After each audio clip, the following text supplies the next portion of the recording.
This is Modern Photo Solutions, helping you find modern solutions for life's photographic journey. Taking you from photo overwhelm to photo fabulous in just a few taps. Your story matters. It's time to start telling it. Hey everyone, welcome to Modern Photo Solutions. I am Steph Clay and I'm so happy to be here with you today. Today we're going to be talking about something that I posted about on Instagram several months ago that I wanted to dive in a little bit deeper because it came up for me again this past week. Right after I had my second baby, I was a young mom. I had a 4-year-old and then a new baby, and my husband had just graduated from MBA school, and we bought our first house, and I quit my job and we moved, and there was a lot going on. And so I guess it shouldn't be too surprising that I fell into a postpartum depression. And during that time, I had always been, like I've said before, an avid memory keeper. But during the time when I had my oldest and I was working full time and my husband was in school full time working on his master's degree and things were really busy, it was hard for me to do any kind of documenting. And I always had defined myself kind of as a paper scrapbooker, but hauling all of that stuff out when I had little kids just wasn't feasible for me. And I still threw myself into that category, even though I hadn't done it for a really long time. And during this postpartum depression, I couldn't handle the pressure of feeling like I was taking pictures and not doing anything with them. And so I decided to stop taking pictures. And so for several months during the time when this baby was little, brand new baby, I didn't take pictures because I figured that not having pictures backing up and weighing on me with nothing being done with them would be better than having the pictures. And so I stopped taking pictures. And that has become one of my biggest regrets as a memory keeper. And that's one of the reasons that I say all the time that you can never have too many photos. I truly, truly believe that. There has never been a time in my life when I have regretted having photos. Never. But there have been lots and lots and lots of times that I haven't taken photos that I regret not having those photos. And it's not just during this phase of my life when there are no photos to tell my story at all. It's also times when I forget to take a photo when I'm with people and there's something going on and I'm busy and stressed out and I just forget about it. And so I don't have photos with those people. And sometimes it's not even that I'm busy and stressed out. Sometimes it's that I'm enjoying the moment. Maybe it's something fun and exciting going on and I'm enjoying the moment instead of asking everyone to pause and take a picture to remember the event or that we were together. Yes, absolutely. Candid photos are great and photos of the things at the event are good too. However, let me give you one example. And I posted about this on Instagram last week when I was in charge of helping put on a big event for church last week. And there were a lot of friends and even a cousin of mine that came to this event. And I was teaching a class at it. And I didn't take time after I was done teaching my class when people came to talk to me with my cousin or with all of these friends that came. I didn't take the time to take a photo with them. And I really, really, truly regret that because that event is never going to happen again. And they won't be there again at that event to support me. It's just a moment in time that I don't have documented with those people there. I could not have stood up in front of the class and taken photos of everybody so that I would have photos of my friends there because it would not have been appropriate at all. I did have a friend that was super sweet and took a photo of me up teaching, which I really, really appreciated. And she sent it to me and apologized that it wasn't that great of a photo, but she didn't want to be distracting. And I just love that she knows me well enough to know that I would love that. And I don't even care how good of a photo it is or it isn't.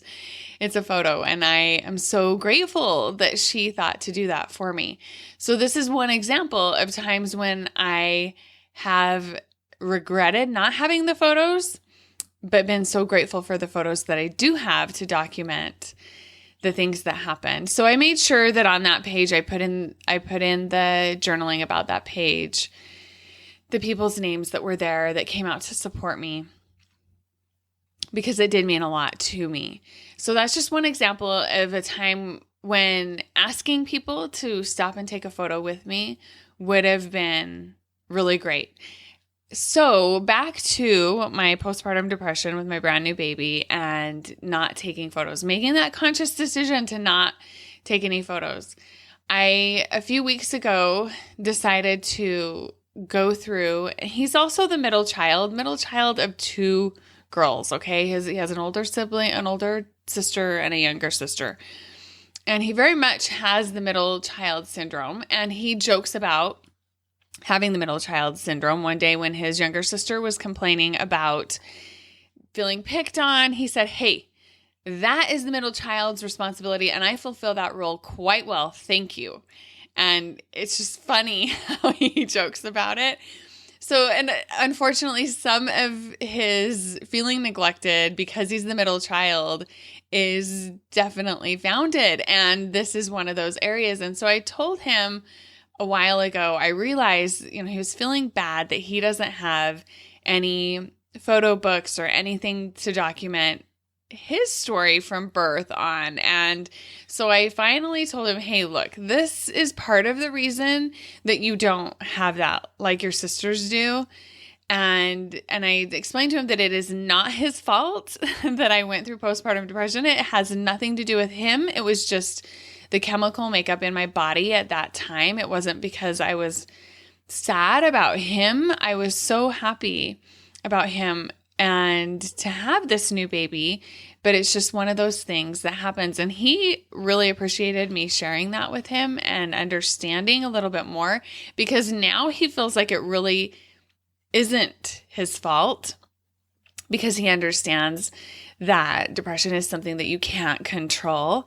And so he feels like it's not as much, it wasn't a choice of mine in the fact that I was just doing the very best that I could at that time in my life. It was a chore to get out of bed and to get my daughter off to preschool and even function throughout the day. And he understands that more now and has felt a little bit of relief from knowing that full story.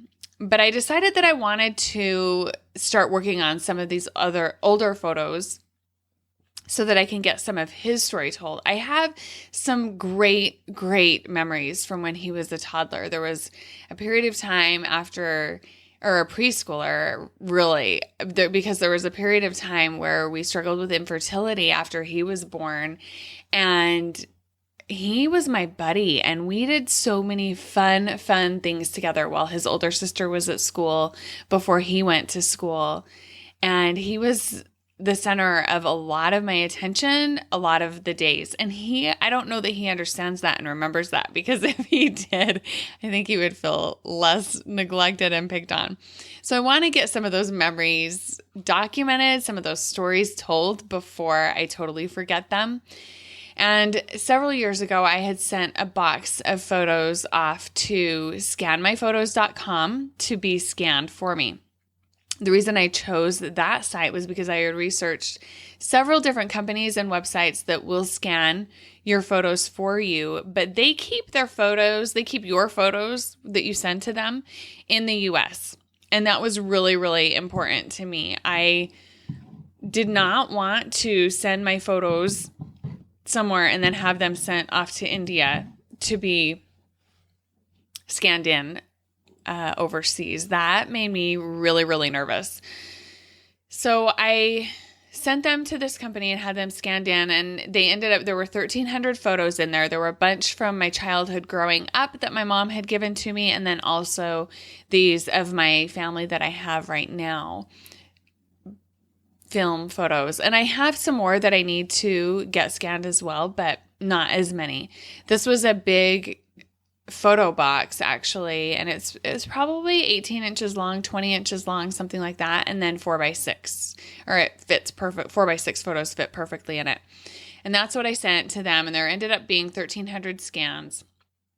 So the other day, when my brother-in-law sent me a photo of his baby and said, that just turned 1, and said, "Doesn't this look exactly like your Jake?" And I thought, oh my goodness, it does. And I could not find a photo quickly and easily because those photos were not in Google Photos yet. So I decided, you know what, I'm just going to upload all of these photos to Google Photos. And even though the dates aren't right yet, so the dates were in the metadata of that photo were the scanned date. And so I decided to upload them to Google Photos just so I can get some of those photos, have easy access to them through the search capabilities and the facial recognition. And so I uploaded those, and I created 2 albums. One album is my family of origin photos that were scanned, and I put all of those into one album. And then I put all of these other photos from my family that I have right now in another album. And so now they're all in Google Photos. And then what I'm planning on doing is going through and changing the date in Google Photos. And my plan was kind of to also do it simultaneously through Lightroom, because in Lightroom I can change the date and then save that information to the metadata of the photo, and then it will go anywhere with it. And I figure since I'm doing it in Google Photos, I can do it in Lightroom at the same time, and it's not that big of a deal. Well, I might not even do that, because here's the thing. Back then, when I had a film camera, it was really important to me because I knew that I would forget dates. I bought a camera that put the date on the photo when you printed the photo out. And so most of those photos actually do have the correct and current date on the photos already. And I work in Google Photos. That's where I am right now. And so I kind of am thinking maybe I'll just change the date in Google Photos. I know that's bad, because if I ever download those photos, that date won't go with it anywhere else. However, it is on the photo, on the scan, in the image. So I don't know. I don't know that I want to spend all of that time to do it twice. What I should have done was taken the time, I guess, to do it in Lightroom, or you can also do it in Photoshop or in Photoshop Elements before I uploaded them to Google Photos. But I really wanted to be able to have access to these photos in Google Photos with the facial recognition and a few other things like that so I could search on them. And maybe what the real answer is to just do the date, enter the date into Lightroom in the metadata, and do it that way, and then delete those photos that I have in Google Photos and upload them again so that they have the correct metadata, the correct date in the metadata. That might be what I need to do. I don't know. As long as then Google Photos recognizes that date in the metadata, which I believe it does, because I would be changing it from the scan date. So that's probably... Do you like how I'm talking through this as I'm recording this podcast? Thanks for listening, everyone. Thanks for helping me solve this problem. That's probably going to be the best way to go, and probably what I need to do. And then just go ahead and delete all of those photos, because I do have them in albums. They'd be super easy to delete, and then just upload them again and sort them back into albums. But that way I can have access to them to send to my brother-in-law and say, yes, your son actually does look almost identical to my son when he was the same age. But that will be a long project that I'll be working on, getting some of his story told. And it'll probably happen once I see, this is my long list of stuff that I need to do. I've got the Android version of the class that I need to get done. And then I have a couple of other classes that I am so excited about creating, and I really want to get those done too. Plus, I have a daughter coming home from a mission, and I need to get her mission album finished. That was something that I promised to her before she left, because I was so worried, knowing her personality. I was so worried I wouldn't get pictures from her, because her personality is kind of, when she's stressed out and overwhelmed, things like pictures don't happen. And there were a lot of weeks that I did not get any pictures from her, just because that's her personality. But I promised her that I would put them together in an album for her for when she got home. So I have about 6 to 8 months of her mission that I still need to finish. And then I'm also doing my daily pages, which I love. So I'm getting a lot of documenting done and getting a lot of storytelling done. Once I get my daughter's mission album done, I can probably start on working on some of the past story of my son and his life in his early years, so that he'll have those stories and memories and know how much he is loved and how much he was loved and how many great memories I have of him during his preschool and toddler years. I always have great memories of him, but especially during those years that he thinks didn't really exist and he doesn't remember himself. And when I was doing less documenting. So back to that story, what happened is he was born in 2000, okay?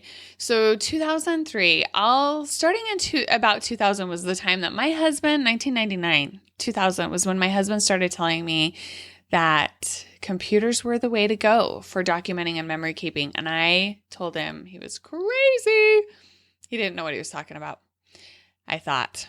And in about the fall of 2003, I found this program, Digital Image Pro, I believe was the name of it, by Microsoft. And I started messing around with it. And I started creating pages on my computer. I started scrapbooking on my computer.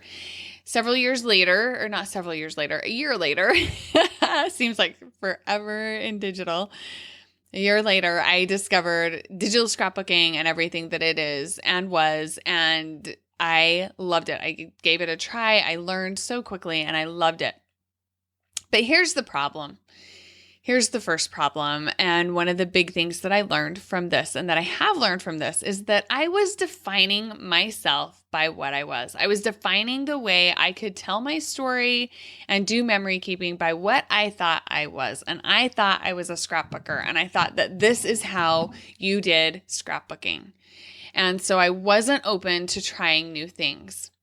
And here is what I see, and that's why you don't hear me using that term too often, because I think a lot of us have images in our mind of what a scrapbooker is and what it isn't. And I think that it can be limiting.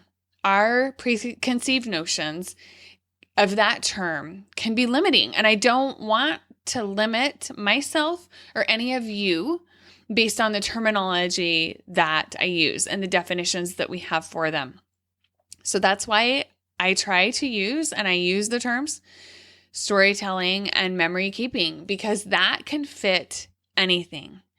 And that's the second lesson that I learned from this, is that it doesn't matter how you do it as long as you do it. It doesn't matter what tools, what implements, you can use a typewriter, whatever you want to use, as long as you're getting your story told.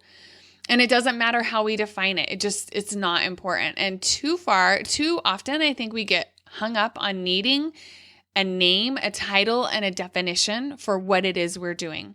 What it is we're doing is we're telling our story.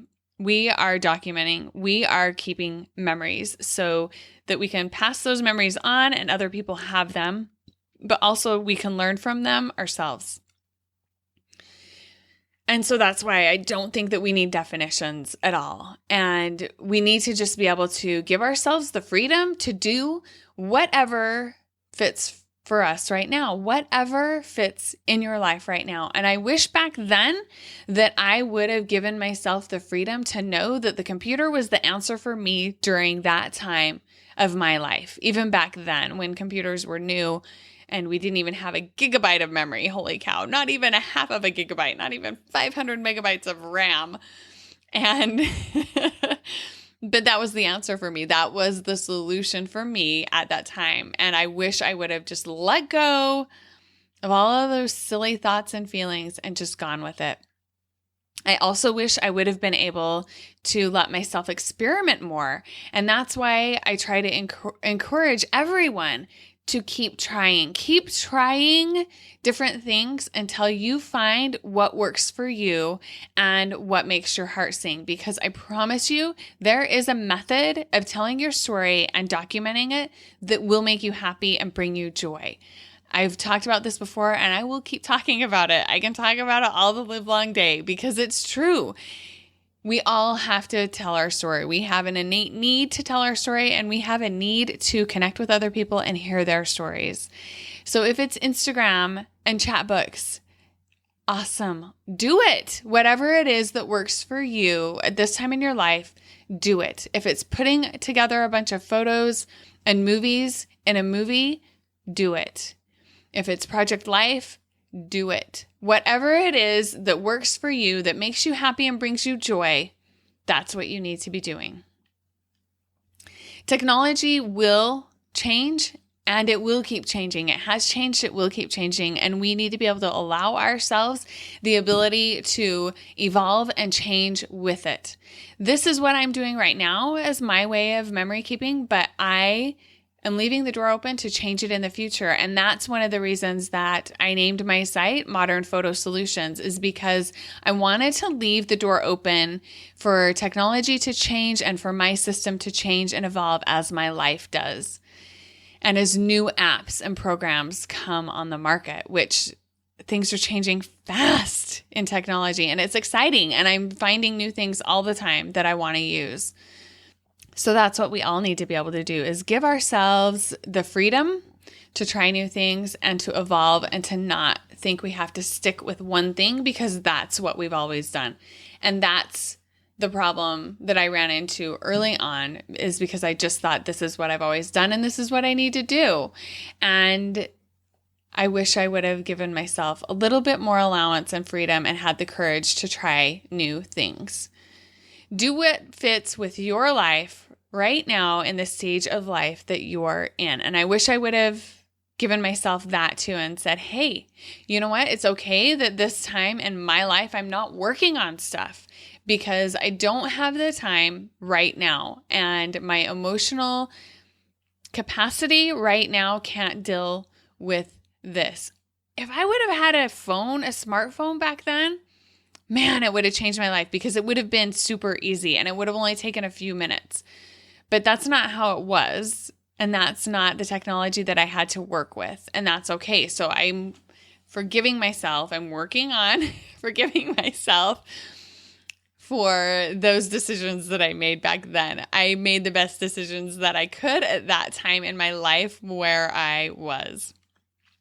Just don't be like me and don't decide that you're going to stop taking photos. That is a regret, and that is something that I wish more than anything I could change. So even if you're feeling overwhelmed by the amount of photos that you have and that you're producing, don't stop taking them. Technology will change, and if there's not a solution for you right now that you've found that brings you happiness and joy, there will be one. I promise you. And that's one of the reasons that I say don't delete, because technology changes, and even a bad photo, what's a bad photo now could become an amazing photo down the road with technology. Photoshop added a few years ago the ability to unblur blurry photos. Amazing. Yeah, it's mind-blowing. And I was looking back at these scanned photos that are all dark and yucky, and I'm like, I can go in and try and edit those and fix those now. We'll see. We'll see how it works. The photos from back then on my nice digital camera, even my SLR, are not as good as the ones that I take now on my iPhone. And it's funny to me because I thought they were the bomb diggity. I thought it was pretty awesome, but things change, technology changes. And so we just keep moving along, keep taking photos, and keep telling our story the best way we can with the technology that we have, the different apps and programs that we have, anything. that works for us, that makes us happy and makes our heart sing.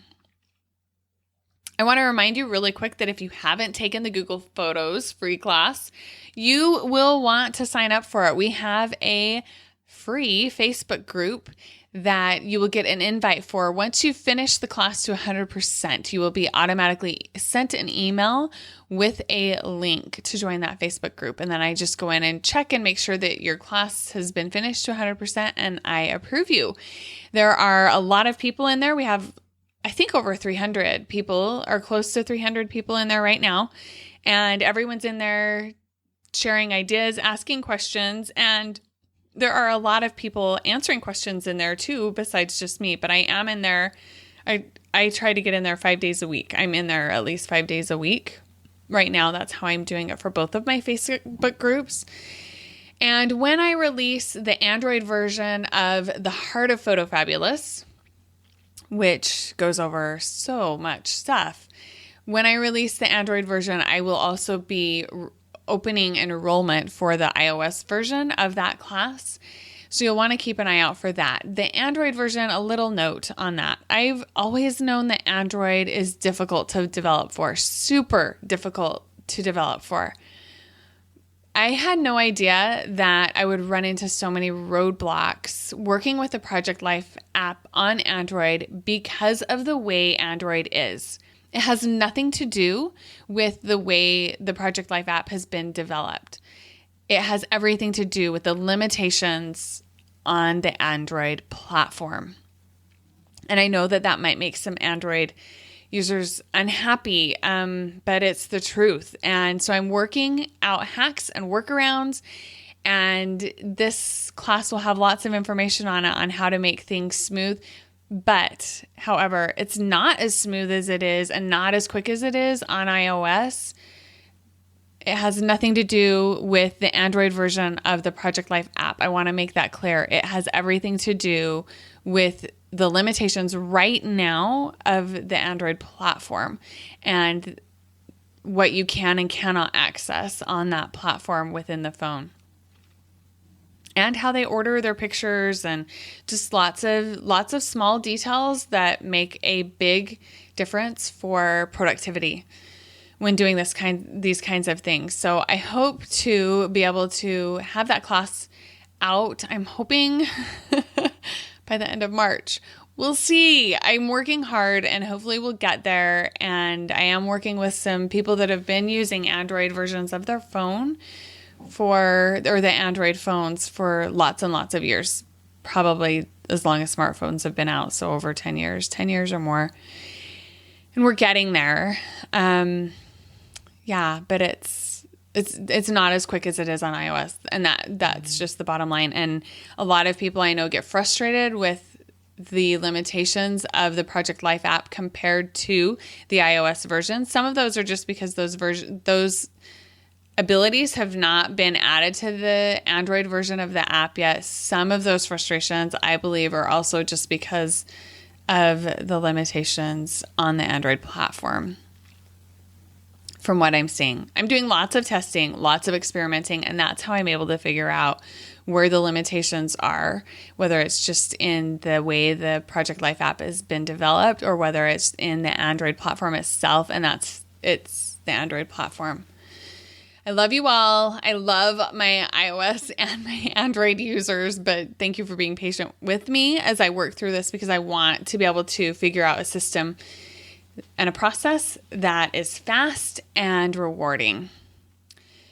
So watch for that. You can find out about the release of that class by being on the mailing list, which once you sign up for the free class, you'll be added to the mailing list. So if you go to modernphotosolutions.com/free, that will take you to the free class, and you can sign up there if you already aren't. If you're already signed up for the class and you haven't finished it, hurry and finish it so you can join us in the Facebook group and chat away in there. There's lots of stuff we're talking about in there. We talk about scanning.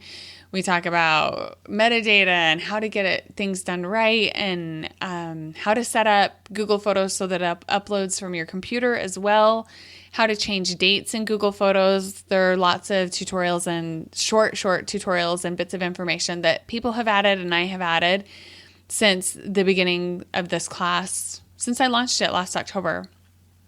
So there's tons of information in there, and you will want to be in there.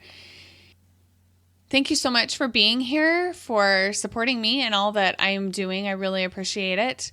If you're enjoying this podcast, share it with a friend and be sure to tell them about the free Google Photos class, because I know that a lot of you have been able to find success in photo organization and backing up by finishing that class. So share that with someone you love that might be feeling overwhelmed with their photos.